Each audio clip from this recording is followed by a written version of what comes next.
Vamos a leer, lo repito ahora, Apocalipsis capítulo 12 del verso 1 al 6. Estaremos cubriendo hoy con ayuda del Espíritu Santo. Como ustedes saben, pues nos hemos propuesto estudiar este maravilloso libro y llevamos ya un buen tiempo. Pues obviamente hoy, casualmente hoy entramos en la segunda mitad del libro de Apocalipsis. Al entrar al capítulo 12 estamos entrando en esa segunda mitad o segunda parte del libro de Apocalipsis. Y nos estamos alternando con el Evangelio de Juan por razones de que vienen personas a veces o que aún no conocen a Cristo o muy nuevecitos en el Señor, y el libro de Apocalipsis tiende a ser un poco más demandante. Entonces, amados hermanos, vamos a leer para, como digo, no estar tanto tiempo aquí a la intemperie. Leemos en el nombre del Padre, del Hijo y del Espíritu Santo, y dice así: apareció en el cielo una gran señal, una mujer vestida del sol, con la luna debajo de sus pies y sobre su cabeza una corona de 12 estrellas. Estando encinta, clamaba con dolores de parto, la angustia del alumbramiento. También apareció otra señal en el cielo. He aquí un gran dragón, escarlata, es el rojo, que tenía 7 cabezas y 10 cuernos, y en sus cabezas 7 diademas. Y su cola arrastraba la tercera parte de las estrellas del cielo y las arrojó sobre la tierra. Y el dragón se paró frente a la mujer que estaba para dar a luz, a fin de devorar a su hijo tan pronto como naciese. Y ella dio a luz un hijo varón, que regirá con vara de hierro a todas las naciones.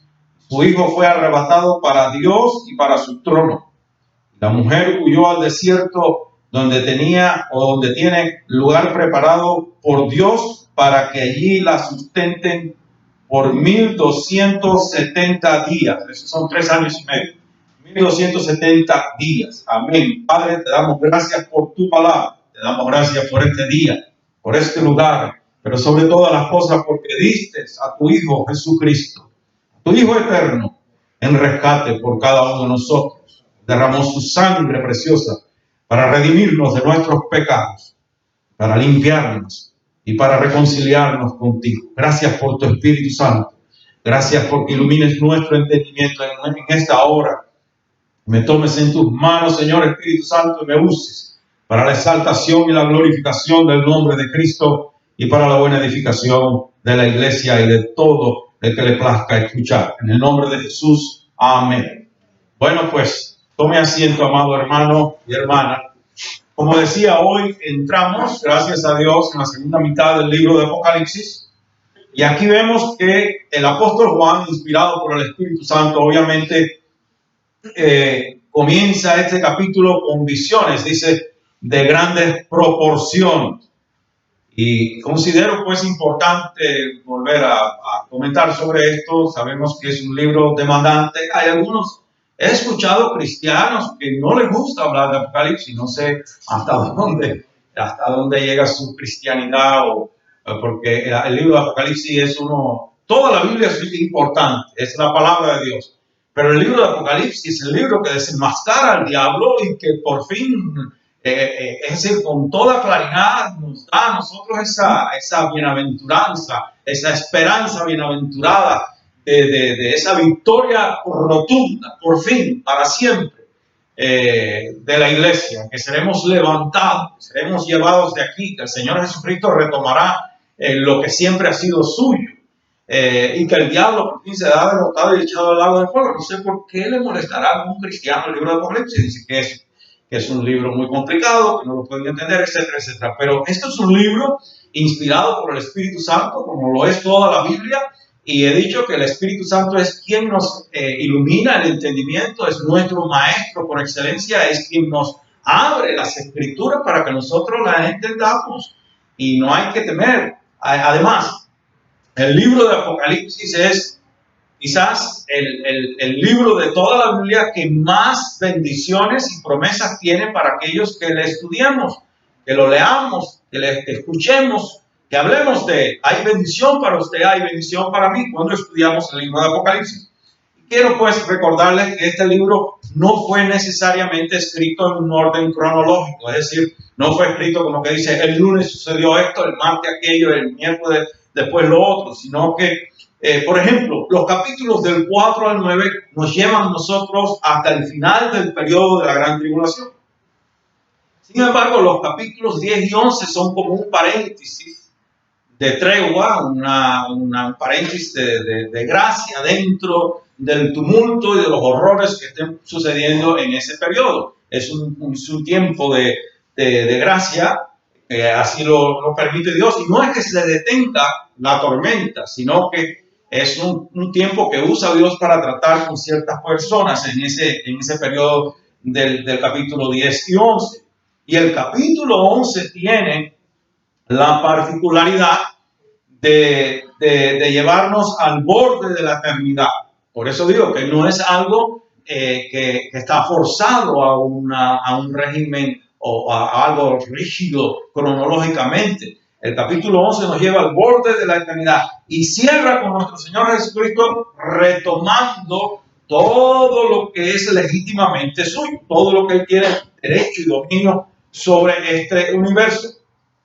Y registra en los últimos versos de ese capítulo 11, pues, la adoración y la alabanza de todos los habitantes del cielo. Ese júbilo, ese gozo, ese momento histórico tan anhelado por todos nosotros, los redimidos, donde vemos al Señor Jesucristo, pues, retomando todo lo que es eternamente suyo, por derecho de creador. Él es el creador de todas las cosas. Ahora bien, estamos en el capítulo 12 y el capítulo 12 al 19 nos lleva una vez más a través de la gran tribulación. Volvemos a todo esto.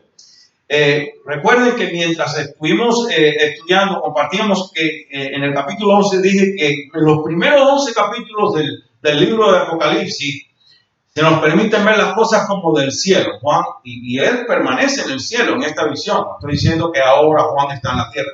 Pero nosotros, la iglesia, es como que se nos permite ver las cosas de allá arriba, del cielo, del capítulo 1 al 11. Ahora, del capítulo 12 en adelante, comenzamos a ver, es decir, veremos muchos eventos desde la tierra, desde la perspectiva de aquí abajo, de lo que está sucediendo aquí. Y otra observación o detalle importante al estudiar Apocalipsis es que mientras los capítulos del 4 al 9 tratan con el proceso de la gran tribulación, los capítulos del 12 al 19 tratan más bien con los individuos implicados en esa gran tribulación, es decir, con los personajes que vamos a ver, inclusive comenzando ahora en el capítulo 12. Hay un doctor y gran expositor bíblico que a mí me gusta leer mucho sus comentarios bíblicos, él se llama Alan Carr. Él es un pastor bautista y es muy profundo, pues en mi opinión es un excelente expositor de la palabra de Dios y él tiene una de las cosas que leí estudiando esto, él dice que en los capítulos del 4 al 9 de Apocalipsis nosotros vemos las cosas como a través de un telescopio, de larga vista, allá, a lo lejos. Pero que en los capítulos del 12 al 19 nosotros veremos las cosas como a través de un microscopio, es decir, que son más, diríamos, detalladamente puestas ahí, son más como al detalle, más de cerca. Y otra nota importante es que este capítulo 12 es esencial para una correcta interpretación del resto del libro. Si nosotros malinterpretamos algo en este capítulo, si nos desviamos un poco, continuaremos desviados y malinterpretando el resto de todo lo que falta del libro de Apocalipsis. Por eso es importante, pues en primer lugar, depender del Espíritu Santo y en segundo lugar, no correr contra el reloj. Hoy, cuando llegue el momento, yo paro donde tenga que parar. Recuerden que esto, como lo he dicho en varias ocasiones, no pretendo, esto no es un mensaje, diríamos, motivacional, de evangelio explosivo, ni cosa que lo parezca. Es un estudio, es más bien un estudio, pero tratamos de traerlo los domingos, porque si no, pues la mayoría de la iglesia se lo perdería si lo hacemos estudio de día de semana. Y con la pandemia, pues no nos estamos reuniendo los viernes para el estudio. Entonces, decía que si malinterpretamos algo en este capítulo 12, continuaremos pues desviado del propósito y de la verdad que el Espíritu Santo propuso cuando inspiró a Juan para escribir este gran libro que es de suma importancia para nosotros. En estos primeros 6 versos, hermanos, es decir, Apocalipsis 12, del 1 al 6, presentan lo que respetados teólogos como el doctor John MacArthur llama la guerra de las edades. Esta es la guerra de las edades. Desde la caída de Lucifer, cuando Lucifer pasó a ser Satanás y diablo, hasta el momento final de esa gran tribulación, donde el Señor Jesucristo por fin pues lo envíe, lo mande a poner en prisión, eche al anticristo, al falso profeta en el lago de fuego, y lo tendrá ahí preso por 1000 años, y eso lo veremos más adelante. Después del milenio lo volverán a soltar. Son propósitos de Dios que no entendemos completamente. Mi nieto me hace unas preguntas a mí que me quedo helado, ¿no? Tiene 8 años y me dice el otro día: papá, ¿por qué si Dios todo lo puede? Si Dios todo lo puede, ¿por qué no agarra él le dice Mr. D? No quiere decir el diablo. No sé quién le enseñó eso. ¿Por qué no agarra a Mr. D y entonces ya lo destruye completamente? Si Dios todo lo puede, ¿por qué lo tiene que dejar ahí? ¿Por qué lo deja que ande suelto? Y le digo, esos son misterios que no entendemos ahora. Dios tiene el poder para hacerlo, pero hay propósitos divinos que no los entendemos ahora, pero cuando lleguemos allá, si le place a Dios, los entenderemos. Como le dijo el propio Señor Jesucristo a sus discípulos, lo que no entiendan ahora, lo entenderán después.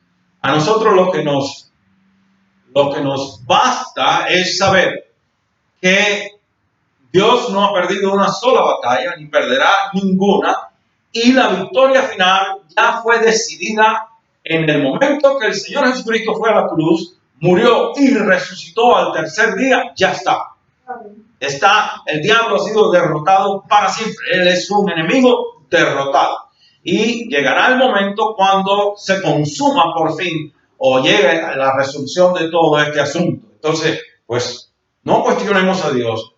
Él sabe cómo hace las cosas. Entonces, esto es una guerra entre Satanás y sus demonios y Dios y sus ángeles, desde el momento que Satanás se levantó contra Dios antes de la fundación del mundo. Recuerde que Dios primero creó el ejército del cielo, los ángeles, los arcángeles, todas esas criaturas celestiales las creó primero, y después vino la creación de la tierra y del hombre, el marino, todas estas cosas.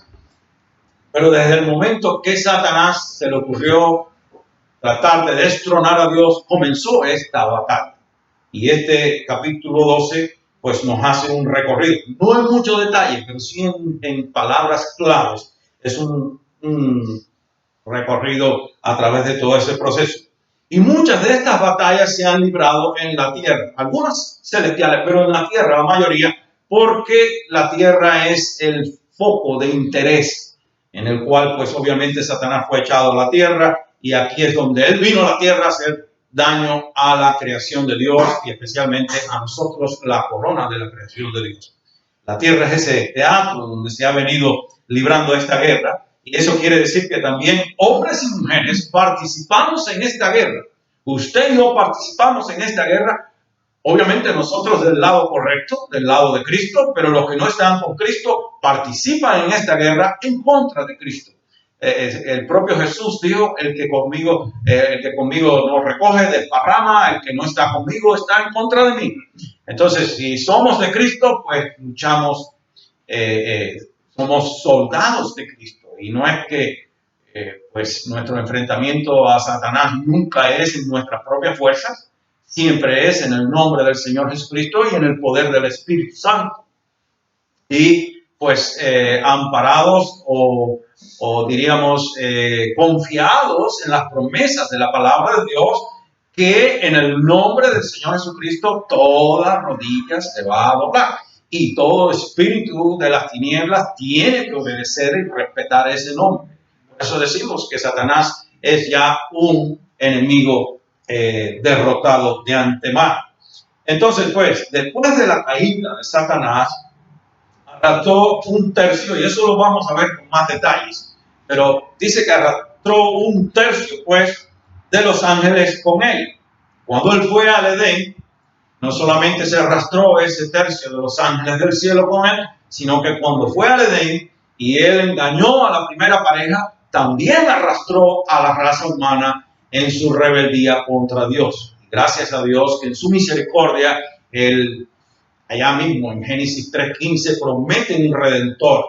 Y allí mismo él hace ya un sacrificio de un animal que es tipo de Jesucristo, es simbólico de que un inocente está muriendo por un culpable. Con la sangre de aquel animal, pues hizo el primer, el primer sacrificio simbólico de lo que Jesús haría luego sobre la cruz del Calvario. Y lo vistió con las pieles de aquel. Ese es el primer sacrificio de un inocente por un culpable. Entonces, de manera pues que esta guerra, que estoy hablando, la guerra de las edades, existe desde la caída de Satanás y terminará, repito, cuando nuestro Señor Jesucristo, de una vez y para siempre, derrote a Satanás y a todos sus demonios y los eche en el lago de fuego. Esta guerra alcanzará, eso sí, su mayor intensidad. La mayor intensidad de esta guerra va a alcanzarse en la última mitad de la gran tribulación, es decir, en los 3 años y medio últimos de la gran tribulación. Ahí es donde la cosa se va a poner, como dicen los puertorriqueños, el color de hormiga brava. Ahí se va a poner bien, va a ser muy intensa. Ese periodo, Satanás enfocará todos sus esfuerzos en estorbar los planes de Dios. Y digo estorbar los planes de Dios porque el diablo no puede enfrentarse directamente a Dios. Él no se puede medir con Dios. Pero él le hace una guerra de guerrillas, diríamos, para un mejor entendimiento, y sobre todo lo hace en contra de nosotros, de la iglesia, de su pueblo, de la creación de Dios, tratando de destruir todo lo que se puede. Ahora, si usted regresa a Apocalipsis capítulo 11, 15, capítulo 11, verso 15, voy a anticiparle algo para que no se desanime nadie. Allí se nos anuncia el vencedor de esta larga guerra. Recuerde que estamos en el capítulo 12. Por eso les dije que el capítulo 11 nos lleva al extremo de la eternidad.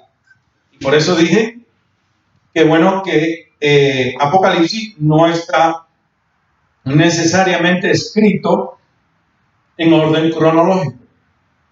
Ahí en el verso 15 de Apocalipsis 11, dice lo siguiente, dice, el séptimo ángel tocó la trompeta y hubo grandes voces en el cielo que decían, los reinos del mundo han venido a ser de nuestro Señor y de su Cristo, y Él reinará por los siglos de los siglos. Ahí está, hermano, ahí está la victoria final del Señor sobre el reino de las tinieblas. Recuerde que esa séptima trompeta y última trompeta del juicio de Dios ya ha sido tocada en el capítulo 11. Por eso es muy interesante este libro de Apocalipsis. Pero nosotros no veremos los detalles de los efectos de esa trompeta hasta que entremos, diríamos, en el capítulo 15 y se extiende hasta el capítulo 18. Fue tocada en el capítulo 11, pero no comenzaremos a ver todo con mayor claridad, todo lo que se va a ir desenvolviendo después del toque de esa trompeta, hasta que entremos obviamente en el capítulo 15 y nos extendamos hasta el capítulo 18. Entonces, y antes de presentar pues los efectos de esa séptima trompeta, el Espíritu Santo usa a Juan aquí para presentarnos nosotros los eventos registrados en el capítulo 12 y también en el capítulo 13 y 14. Esta sección del libro de Apocalipsis nos lleva hacia atrás, vuelvo a decir, tan atrás que nos remonta hasta el tiempo de la caída de Lucifer, que era el nombre de Satanás antes de que se hallara en el pecado. Ese era su nombre, allá en el cielo. Y después nos trae de nuevo hasta el tiempo de la gran tribulación. Entonces tenemos delante de nosotros un capítulo que es un gran reto, pues nos lleva completamente hacia atrás hasta la caída de Satanás, cuando se levantó en rebeldía contra Dios, y después nos lleva completamente, o nos trae a través de toda esa historia tan larga, hasta la gran tribulación. Es un capítulo maravilloso. Ahora bien, para entender bien el capítulo 12, 13 y 14, debemos tomar en cuenta que en estos capítulos se desarrollan, como dije, en alrededor de ciertos personajes o protagonistas. Ya no es tanto el evento de la gran tribulación como las personas envueltas en la misma, o los personajes envueltos en la misma. Esos personajes son, por ejemplo, lo vemos aquí ya al comenzar, la mujer, el dragón, voy a decir en el orden, la mujer, el dragón, el hijo varón, el arcángel Miguel. Luego veremos en el capítulo 13 y 14 la bestia que sale del mar y la bestia de la tierra. Y quizás se pudiera ver un tercer protagonista, que es el grupo de personas, de los fieles o del remanente que es salvado por Dios, de la nación de Israel. Entonces, los cuatro primeros son descritos en este capítulo 2. Y la bestia del mar y la bestia de la tierra son descritas en el capítulo 13 y 14. Y nosotros, pues, vamos aquí que dice, apareció en el cielo una gran señal. Si nosotros tomamos esa palabra gran, la cual aparece en el primer verso del capítulo 12, luego se repite en el verso 3, y luego se repite en el verso 12 y se repite en el verso 14. Cuando usted esté estudiando la Biblia, en un pasaje, en un capítulo, y usted vea que una palabra se repite varias veces, preste la atención, porque ese es el mismo Espíritu Santo despertando nuestro interés en el asunto y también llamándonos la atención a enfocarnos, porque hay algo importante que Él nos quiere enseñar aquí. Aquí vemos entonces que esa palabra quiere decir que lo que Juan vio, o lo que, mejor dicho, se le permitió ver por el Espíritu Santo de Dios, eran cosas de grandes proporciones. Y en efecto, esa palabra gran ahí es traducida de una palabra griega que nosotros la conocemos muy bien, y es mega, que quiere decir o indica que todo lo que presenta aquí el Espíritu Santo a Juan no solamente es de grandes proporciones, sino también de gran importancia para nosotros, de gran importancia para la iglesia. La primera cosa grande que Juan ve aquí es una gran señal en el cielo. Dice, apareció en el cielo, ese es el verso 1 del 12. Apareció en el cielo una gran señal, una mujer vestida del sol, con la luna debajo de sus pies y sobre su cabeza una corona de 12 estrellas. Entonces, lo primero que ve Juan aquí es esa gran señal en el cielo. ¿No? Que aquí aparece otro detalle, no solamente la palabra gran, sino le debemos prestar atención a la palabrita esa, señal, la palabrita señal. Decía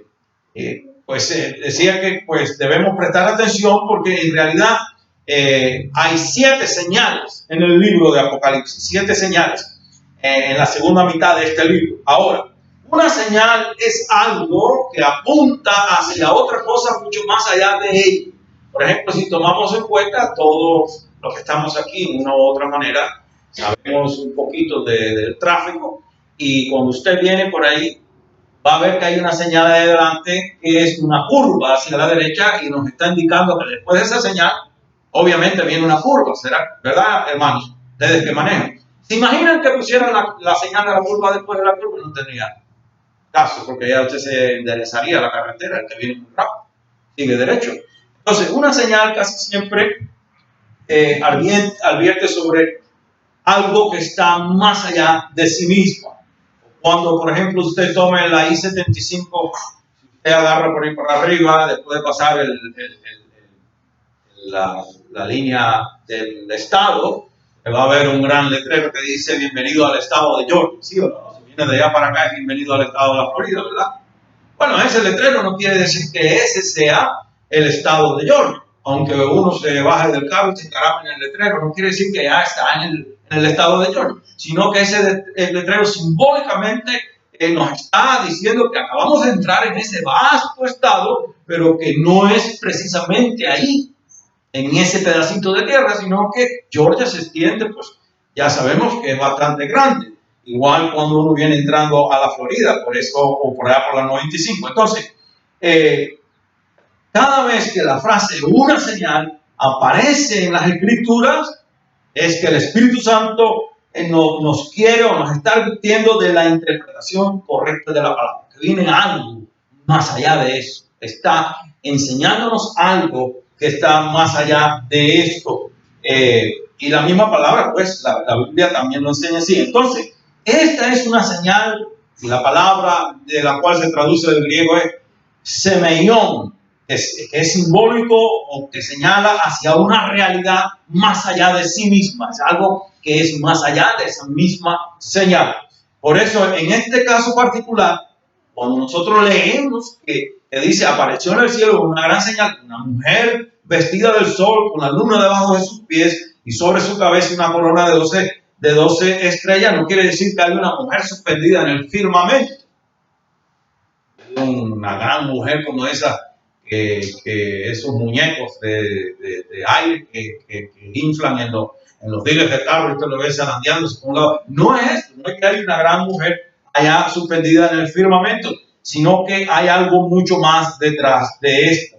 Entonces, vamos a ver qué nos quiere enseñar el Espíritu Santo en estos primeros 6 versículos de este libro, porque eso es el propósito. Vamos a ver cómo o qué nos quiere enseñar el Espíritu Santo aquí. El verso 1, vamos al verso 1, dice que una vez más quiero llamar su atención a esas palabras introductorias del verso 1. Dice, apareció en el cielo una gran señal. Y Juan vio la visión, pues aquí dice, de una mujer en el cielo y la llama una gran señal. Y esta expresión del apóstol indica, pues, la importancia y el misterio de esa visión en el cielo. La identidad de esa mujer ha sido debate de muchas falsas doctrinas. Por siglos se ha venido debatiendo y malinterpretando eso. Y la señal de esa mujer realmente cubre varios periodos en la historia de la humanidad y especialmente en el pueblo de Dios, Israel. Entonces, ¿quién es esta mujer? Como dije, hay muchísimas interpretaciones erróneas y ha habido inclusive mujeres líderes de cultos religiosos que ellas se han atribuido el derecho de llamarse que ellas son esa mujer.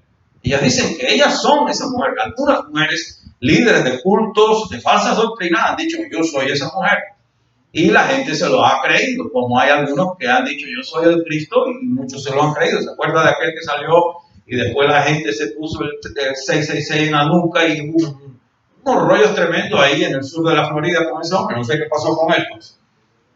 El caso es que se han dado muchas interpretaciones. Nosotros vamos a ver 2 interpretaciones erróneas muy populares, 2 interpretaciones erróneas muy populares de quién es esta mujer del capítulo 12 de Apocalipsis, y luego vamos a ir a la interpretación correcta de la palabra de Dios.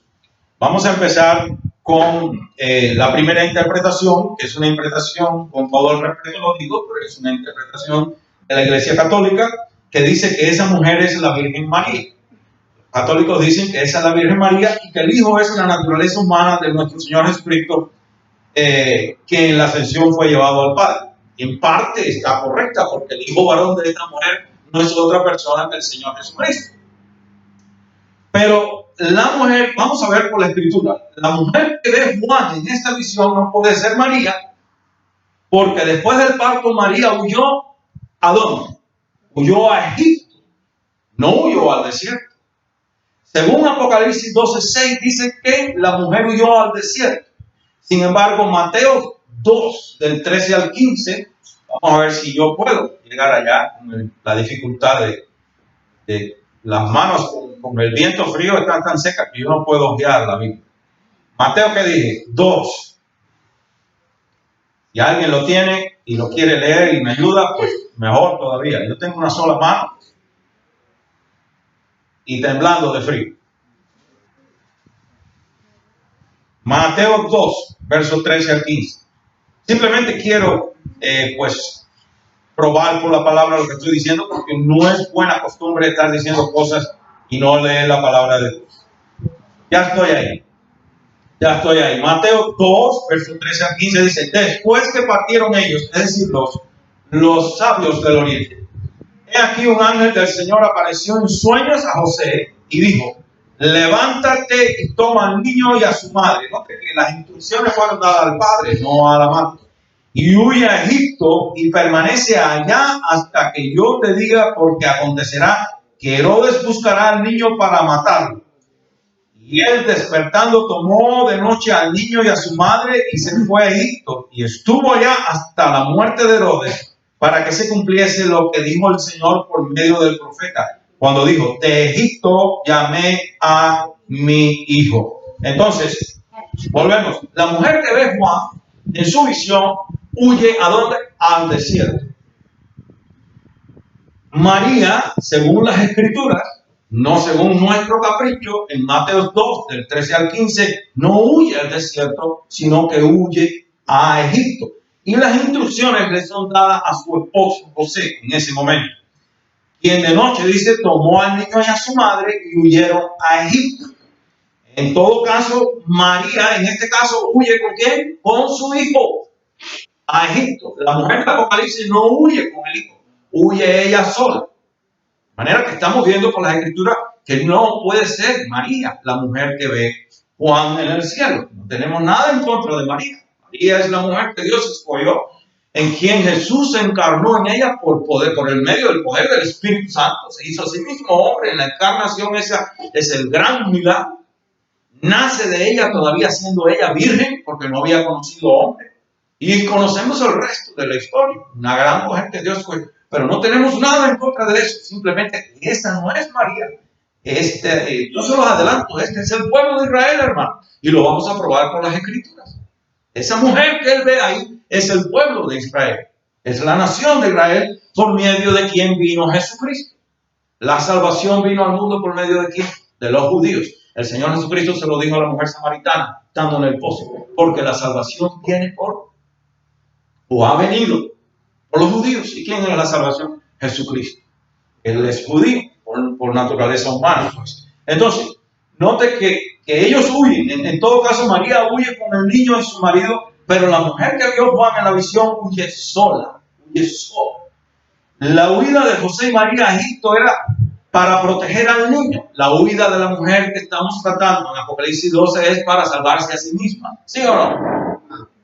Ahí lo dice en el 6. Y la mujer huyó al desierto, donde tiene lugar preparado por Dios para que allí la sustenten por 1270 días. La mujer de Apocalipsis huye al desierto. María huye a Egipto. María huye para proteger al niño Jesús. La mujer de Apocalipsis huye procurando salvarse a sí mismo, según Apocalipsis 12. José y María con el niño huían ¿de quién? De Herodes. Pero esta mujer huye de Satanás en persona. ¿Sabemos que Herodes yo creo que sí, el Gadareno tenía una legión de demonios. Herodes tiene que haber tenido 3 o 4 legiones de demonios, porque hasta sus propios hijos mató. Todo lo que parecía una competencia para él lo eliminaba. Y saben que en el tiempo de su reinado pasó 30 y pico de años buscando la descendencia de David en Israel. Esto es una nota aparte. Matando a todo el que él le oliera, que descendía de David, lo mataba. Pero ven ustedes cómo Dios, lo vamos a ver después, en la medida que vamos desarrollando este capítulo, cómo Dios siempre preservó esa descendencia por quien debía venir aquel que él prometió en Génesis 3:15.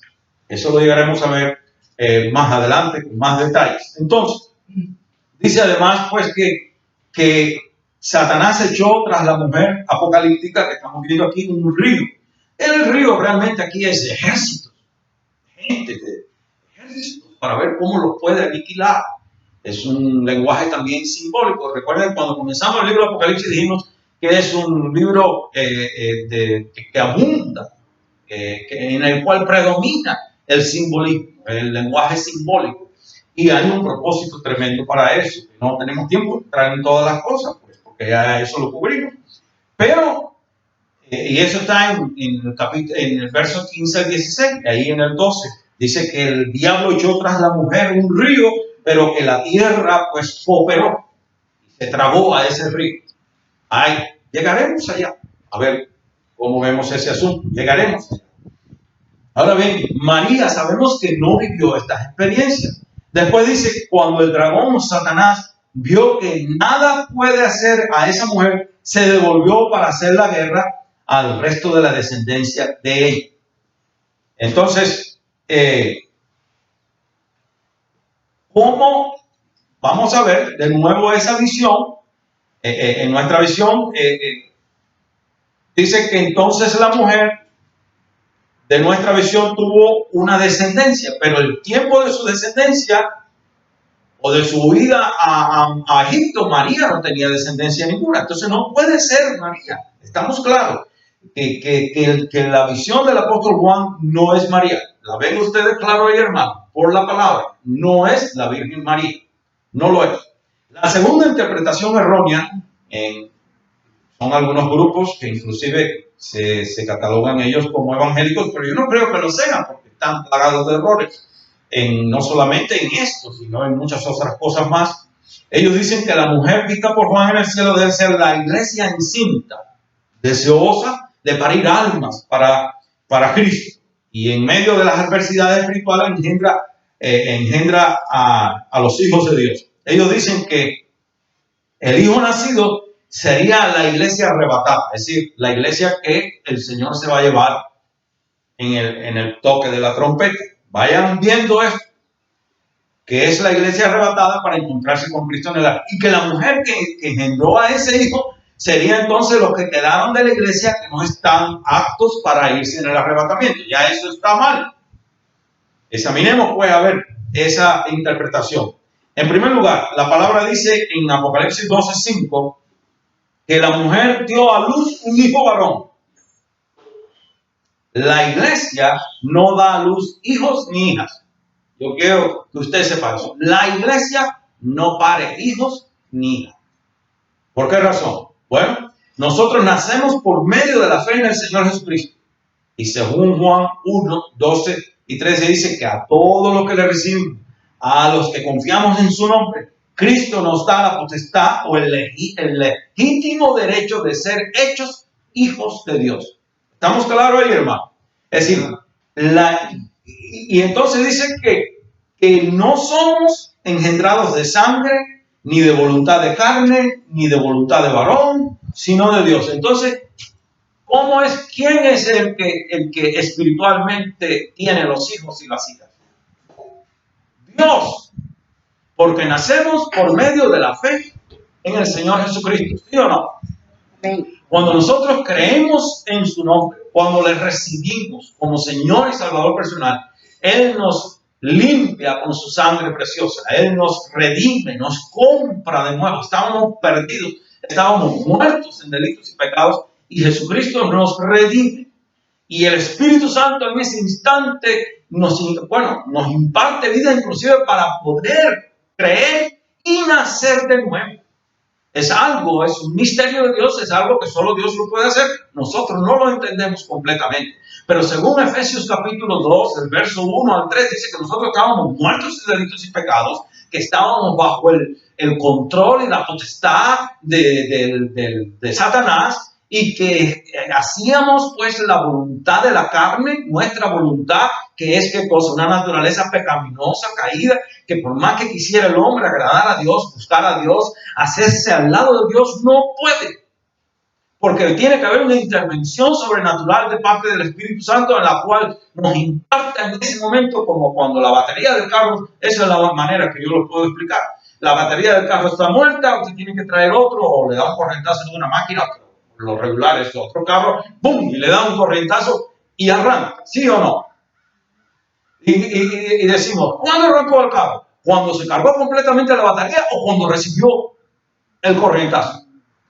El Espíritu Santo nos da a nosotros un corrientazo, ¡pum! Y nos ayuda a entender en el instante que nosotros, o viene trabajando con nosotros por tiempo. Yo me fui del mensaje, pero esto es importante aclarar. Viene trabajando con nosotros, como me pasó a mí, 1 año y medio, un hombre corriendo detrás de mí, por la gracia de Dios. Yo no le hacía caso, no porque yo despreciara a Cristo, sino porque estaba enfocado en lo que yo iba a hacer. Por andar corriendo, el hombre me tomaba mucho tiempo. Yo iba a unos almacenes a cargar mercancía los miércoles a Tampa, y yo no quería que el hombre me estorbara. Pero él persistió y sembró esa semilla. Y con eso el Espíritu Santo siguió trabajando, y llegó el momento que entendí cuál era mi bancarrota espiritual. Y no la entendí completamente en ese. Nadie al nacer entiende completamente lo que ha hecho. Como un niño al nacer no sabe dónde está parado. Pero ¿quién nos lleva a entender que estamos completamente perdidos y que sin Cristo no podemos hacer nada y vamos de cabeza para el infierno? Y quien nos ayuda inclusive a confesar a Jesús como el Señor y Salvador personal es el Espíritu Santo de Dios. Porque inclusive dice en Corintios que nadie puede llamar a Jesucristo Señor si no le es dado por el Espíritu Santo. Entonces, el Espíritu Santo es quien nos trae a los pies de Cristo y que nos ayuda a nacer de nuevo, porque digo de nuevo, un muerto no puede hacer nada por sí mismo, excepto que le impartan vida de nuevo. El Espíritu nos da ese corrientazo de vida y entonces nosotros respondemos al mensaje del Evangelio. Tenemos que creer, pero inclusive la fe para creer nos es dada por el propio Dios, porque dice en Efesios capítulo 2, ahí mismo, verso 8, dice que somos salvos por medio de la fe, y eso no de nosotros, sino que es un regalo de Dios. De manera, hermanos, que la gloria es toda de Dios y la salvación es toda de Dios. Amén. Usted y yo no tenemos mérito alguno en nuestra salvación. Lo único que nosotros tenemos es ese poquitito de responsabilidad en la cual decimos, sí, yo quiero. Sí, yo recibo a Jesús como Señor y Salvador personal. Pero nada más. Porque no hay en la historia de la humanidad un solo hombre o una sola mujer que haya buscado a Dios primero. Dios siempre nos ha buscado a nosotros primero. El propio Jesús le dice en Juan capítulo 15, verso 16, creo que le dice, ninguno de ustedes me escogió a mí, ninguno de ustedes me buscó a mí. Yo los escogí a ustedes primero. Y en Romanos capítulo 3 dice, no hay uno, ni siquiera uno que busque a Dios. En otras palabras, en un vocabulario así bueno de nosotros, Dios dice, no hay uno que valga la pena, no hay uno que sirva para nada entre nosotros. Nosotros no hemos impresionado a Dios con nada meritorio para que Él nos salve. Nos ha salvado por la pura gracia y el amor que es en Cristo. Entonces no sé ni dónde estoy parado aquí. El asunto es, estoy diciendo pues que la iglesia no pare hijos e hijas. Nosotros somos el cuerpo de Cristo que hemos nacido para formar parte de ese cuerpo glorioso que es la iglesia, pero nacemos de Dios, porque Él dice, vuelvo a leer, a todos los que le recibieron, Juan 1, versos 2 y 13, a los que confiamos o creemos en su nombre, Cristo nos da potestad de ser hechos hijos e hijas de Dios, no la iglesia. Porque entonces cuando viniera la gente aquí, nosotros como iglesia decíamos, yo te doy la potestad de ser hecho hijo de Dios. ¿Y quién es usted y yo para decirle a alguien que ya nació de nuevo? Esta persona tiene que confesar a Jesús por medio de la fe que Dios mismo le da para poder nacer de nuevo. Entonces no es la iglesia la que para. Es Cristo quien, por medio de la fe en Él, nacemos de Dios como hijos e hijas de Dios. No sé si yo enredé la cosa o la aclaré, pero es tan claro que no es la iglesia. Lo que esta gente dice que es la iglesia. La iglesia, en primer lugar, ya yo voy a terminar. Dice que la iglesia, que los que son arrebatados para allá arriba es el hijo varón. Y en ningún momento la palabra se refiere nunca a la iglesia como masculina, sino que como femenina. Es la novia del Cordero, es la esposa del Cordero, es lo que sea, pero nunca dice como hombre. Entonces, también sigue diciendo que esto, la iglesia, que es el cuerpo de Cristo y es la novia, dice, y los que se quedaron, yo voy a terminar y lo volvemos a retomar el domingo que viene para terminar esta parte. Esta gente dice, bueno, los que se van son el hijo varón y la que se queda, que huye al desierto, son los que no eran dignos de irse. Entonces, Jesús tiene una sola iglesia, no dos iglesias. No es una que se fue y la otra que se quedó. Y en segundo lugar, es imposible que la que huye al desierto, que era indigna de irse, que eran los que, los inmundos, los no estaban listos para irse, como los que están espiritualmente muertos, como el muerto espiritualmente va a engendrar vivos espirituales, como el que no está o no es digno para entrar al cielo va a engendrar personas dignas para entrar al cielo. No tienen ni la más lógica humana cabe en que esa interpretación sea correcta. No puede ser.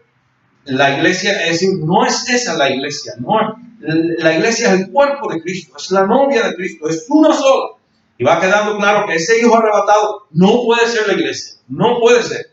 Además, la Biblia se refiere, voy a terminar ahí, a la iglesia por términos femeninos, como dije hace un segundo, la novia, la esposa del Cordero, etcétera, etcétera. Entonces, ese hijo arrebatado para Dios